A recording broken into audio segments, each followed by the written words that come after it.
नमस्कार। आज हम इतिहास के एक बहुत ही अहम और सच कहूं तो दर्दनाक मोड़ पर बात करने वाले हैं। जी 1919 का साल, रॉलेट एक्ट और फिर जलियांवाला बाग हत्याकांड। हाँ, हमारे पास जो जानकारी है, जो स्रोत हैं, वो बताते हैं कि ये सब कैसे हुआ, मतलब क्यों ये कानून आया। और फिर इसके नतीजे क्या निकले, कैसे इसने अमृतसर में उस भयानक दिन की एक तरह से कहें तो जमीन तैयार की। बिल्कुल। तो आज हम कोशिश करेंगे इन्हीं स्रोतों के जरिए ये समझने की कि ये सब हुआ क्यों। और इसका हमारी आजादी की लड़ाई पर कितना गहरा असर पड़ा। चलिए शुरू करते हैं फिर। हाँ, तो पहले रोलेट एक्ट की बात करते हैं। इसकी पृष्ठभूमि क्या थी? पहला विश्व युद्ध अभी खत्म ही हुआ था 1918 में। जी। और भारत ने, जैसा कि हम जानते हैं, ब्रिटेन का भरपूर साथ दिया था। हाँ, सैनिक दिए, पैसा, संसाधन, सब कुछ। और भारतीयों में एक उम्मीद जगी थी कि शायद अब अंग्रेज सरकार कुछ स्वशासन की तरफ बढ़ेगी, कुछ अधिकार देगी। लेकिन हुआ था बिल्कुल उल्टा। हाँ, यही तो अजीब बात है। हुआ ये कि युद्ध खत्म होते ही ब्रिटिश सरकार को भारत में जो राष्ट्रवादी लहर उठ रही थी, जो क्रांतिकारी गतिविधियां थी, उनसे डर लगने लगा। बिल्कुल, उन्हें लगा कि अब इसे काबू में करना जरूरी है।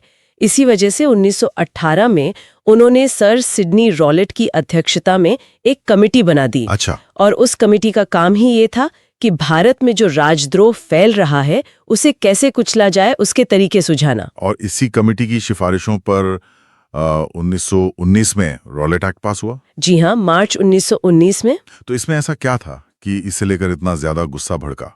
मतलब क्या थे इसके प्रावधान? देखिए, इसमें कई बातें ऐसी थीं जो किसी भी सभ्य समाज के लिए आप कह सकते हैं अस्वीकार्य थीं। सबसे ज्यादा जो विवादित बात थी, हाँ। वो ये कि सरकार को ये अधिकार मिल गया था कि वो किसी भी भारतीय को सिर्फ शक के आधार पर, सिर्फ शक? हाँ, सिर्फ शक के बिना पर बिना कोई मुकदमा चलाए 2 साल तक जेल में रख सकती थी। 2 साल बिना किसी सुनवाई के? बिना किसी सुनवाई, बिना मुकदमे के। जरा सोचिए ये कितना बड़ा अन्याय था। ये तो आज कल्पना करना भी मुश्किल है। बिल्कुल। और बात यहीं खत्म नहीं होती। जिस व्यक्ति को हिरासत में लिया गया है उसे वकील करने का अधिकार भी नहीं था। अपना बचाव भी नहीं कर सकता था। नहीं, ना वकील, ना अपील करने का हक। और उस समय जूरी द्वारा सुनवाई होती थी कुछ मामलों में, वो अधिकार भी छीन लिया गया। तभी इसे बिना वकील, बिना अपील, बिना दलील का कानून कहा गया। जी हाँ, इसीलिए ये तो सीधे सीधे जो नागरिक अधिकार होते हैं, जो न्याय के मूल सिद्धांत हैं, उनका गला घोटने जैसा था। और भी कुछ था इसमें, प्रेस वगैरह पर भी असर पड़ा। हाँ, प्रेस की आजादी पर भी कड़े पहरे लगा दिए गए। सरकार किसी भी खबर को, लेख को आपत्तिजनक मानकर उसे रोक सकती थी, दबा सकती थी। और सभाएं, प्रदर्शन, उन पर भी सरकार को ये पूरी शक्ति मिल गई कि वो किसी भी सार्वजनिक सभा या प्रदर्शन को गैरकानूनी घोषित कर दे। मतलब पूरी तरह से आवाज बंद करने की कोशिश। हाँ, एक तरह से भारतीयों की बची खुची आवाज और आजादी छीनने की ही कोशिश थी ये। तो जाहिर है इस पे प्रतिक्रिया तो होनी ही थी, बहुत तगड़ी हुई होगी। जबरदस्त प्रतिक्रिया हुई। भारत के सारे नेता, चाहे वो किसी भी सोच के हो, सब ने एक आवाज में इसे काला कानून कहा। काला कानून? हाँ, सबको लगा कि भाई हमने विश्व युद्ध में इतनी मदद की, इतने बलिदान दिए और उसका ये सिला मिल रहा है, ये तो अपमान है। और इसी समय गांधी जी की भूमिका और मजबूत हुई। गांधी जी ने इसे भारतीयों के आत्मसम्मान पर सीधा हमला माना और उन्होंने इसके खिलाफ मोर्चा संभाल लिया। यही से रोलेट सत्याग्रह की शुरुआत होती है। हाँ, गांधी जी ने देश भर में सत्याग्रह का आह्वान किया। लोगों से कहा कि शांति से, अहिंसक तरीके से विरोध करें, हड़ताल करें, धरने दें, सभाएं करें। और लोगों ने उनकी बात सुनी। बिल्कुल। 6 अप्रैल 1919 को उनके कहने पर पूरे देश में अभूतपूर्व हड़ताल हुई। दुकानें बंद, दफ्तर बंद, बाजार बंद। शायद ये पहला इतना बड़ा पूरे देश में फैला हुआ संगठित विरोध था। लेकिन क्या ये पूरी तरह अहिंसक रहा? गांधी जी ने तो अहिंसा पर बहुत जोर दिया था, पर कुछ जगहों पर, खासकर दिल्ली और पंजाब में, हालात थोड़े बिगड़ गए। प्रदर्शन हिंसक हो गए, पुलिस से झड़पें भी हुई। अच्छा, पंजाब का आपने जिक्र किया, वहां विरोध कुछ ज्यादा ही तेज था, है ना? हाँ, पंजाब में माहौल पहले से ही थोड़ा गर्म था और रॉलेट एक्ट के विरोध ने उसमें घी डालने का काम किया। अंग्रेज प्रशासन वहां बढ़ते गुस्से से काफी, आप कह सकती हैं, परेशान था। और यहीं से कहानी जलियांवाला बाग की तरफ मुड़ती है। बिल्कुल। इसी माहौल में 10 अप्रैल 1919 को अमृतसर में दो बहुत लोकप्रिय स्थानीय नेता थे, डॉक्टर सैफुद्दीन किचलू और डॉक्टर सत्यपाल। हाँ, मैंने पढ़ा इनके बारे में। सरकार ने उन्हें गिरफ्तार कर लिया और गिरफ्तार करके किसी अनजान जगह पर भेज दिया। इनकी गिरफ्तारी से तो लोग और भड़क गए होंगे। जाहिर है, अमृतसर में जैसी ही ये खबर फैली, लोगों में बहुत गुस्सा फैल गया। अपने नेताओं की रिहाई की मांग करने और रॉलेट एक्ट का विरोध करने के लिए उन्होंने सभा बुलाई। 13 अप्रैल 1919 को, और वो दिन बैसाखी का भी था, पंजाब का बहुत बड़ा त्योहार। तो अमृतसर के जलियांवाला बाग में एक बड़ी सार्वजनिक सभा बुलाई गई। पर क्या ये सभा शांतिपूर्ण थी? स्रोत क्या कहते हैं? स्रोत यही बताते हैं कि ये सभा पूरी तरह शांतिपूर्ण थी। लोग वहां कोई हिंसा करने या प्रदर्शन करने नहीं आए थे।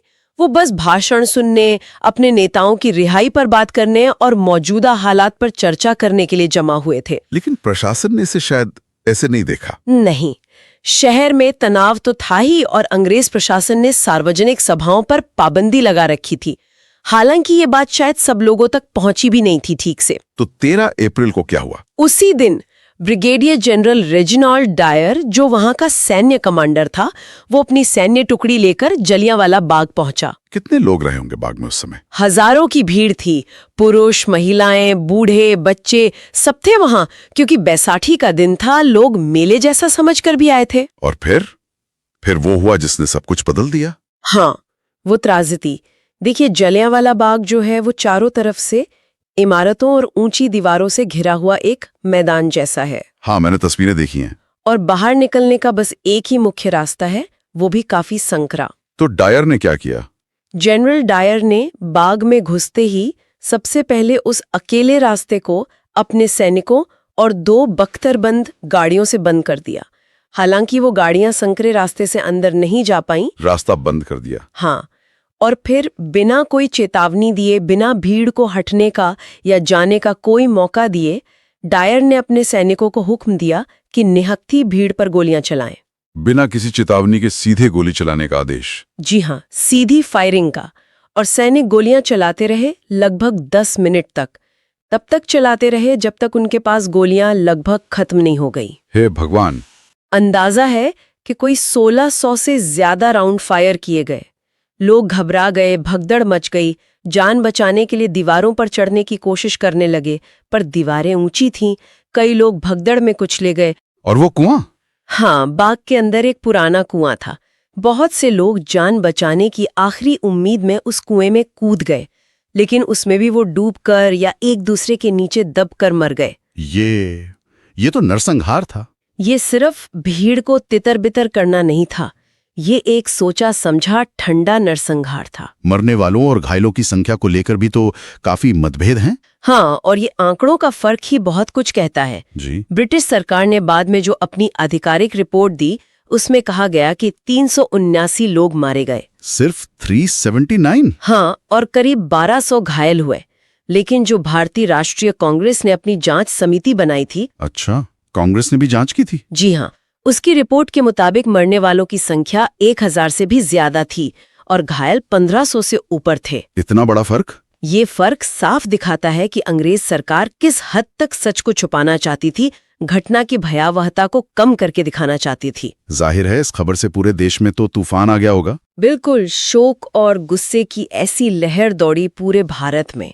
ब्रिटिश राज का जो एक मुखौटा था कि वो बड़े उदार हैं, न्यायप्रिय है, वो मुखौटा पूरी तरह उतर गया। उसका असली क्रूर चेहरा सामने आ गया। हाँ, उसका दमनकारी क्रूर चेहरा सबके सामने आ गया।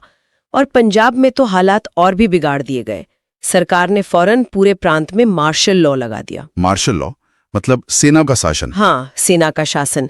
और इसके तहत लोगों पर और ज्यादा जुल्म हुए। सरेआम कोड़े मरे गए। लोगों को जमीन पर पेट के बल रेंगने पर मजबूर किया गया। बहुत अपमानजनक सजाएं दी गईं। गांधी जी पर क्या असर हुआ इसका? वो तो अहिंसा के पुजारी थे। गांधी जी इस हत्याकांड से अंदर तक हिल गए। वो बहुत आहत हुए, स्तब्ध थे। उन्होंने कहा कि इस एक घटना ने अंग्रेजी न्याय और सरकार की अच्छी नीयत से मेरा विश्वास पूरी तरह उठा दिया है। ये उनके लिए एक टर्निंग पॉइंट था। हाँ, ये उनके लिए एक निर्णायक पल था। इसने उनके अहिंसक प्रतिरोध के इरादे को और पक्का किया, लेकिन साथ ही एहसास भी करा दिया कि अब अंग्रेज सरकार से किसी भी तरह का सहयोग करना मुमकिन नहीं है। तो क्या हम कह सकते हैं कि जलियांवाला बाग भारतीय स्वतंत्रता संग्राम में एक बहुत बड़ा मोड़ साबित हुआ? बिल्कुल, इसमें कोई शक नहीं। ये एक वाटरशेड मोमेंट था। इसने आजादी की लड़ाई की दिशा और दशा दोनों बदल दी। कैसे? जैसा मैंने कहा, गांधी जी का ब्रिटिश न्याय से भरोसा उठ गया। उन्हें लगा कि अब सिर्फ विरोध करने से काम नहीं चलेगा, अब ब्रिटिश शासन के साथ सक्रिय असहयोग करना होगा। और यहीं से असहयोग आंदोलन की नींव पड़ी? जी हाँ, इसी सोच ने 1920 में जो उनका विशाल असहयोग आंदोलन शुरू हुआ, उसकी नींव रखी। राष्ट्रीय स्तर पर और क्या बदलाव आया इस घटना के बाद? भारतीय राष्ट्रीय कांग्रेस और ज्यादा आक्रामक हो गई। उसने सरकार की जबरदस्त आलोचना की, पूर्ण स्वराज की मांग और तेज हो गई। और आम जनता? सबसे बड़ी बात यही हुई, इस त्रासदी ने आम भारतीय को, जो शायद अब तक थोड़ा दूर था, उसे सीधे सीधे आजादी की लड़ाई से जोड़ दिया। मतलब आंदोलन का जनाधार बढ़ गया? हाँ, बहुत ज्यादा। अब ये लड़ाई सिर्फ शहरों या पढ़े लिखे लोगों तक सीमित नहीं रही, गांव देहात तक, कस्बों तक इसकी गूंज पहुंच गई।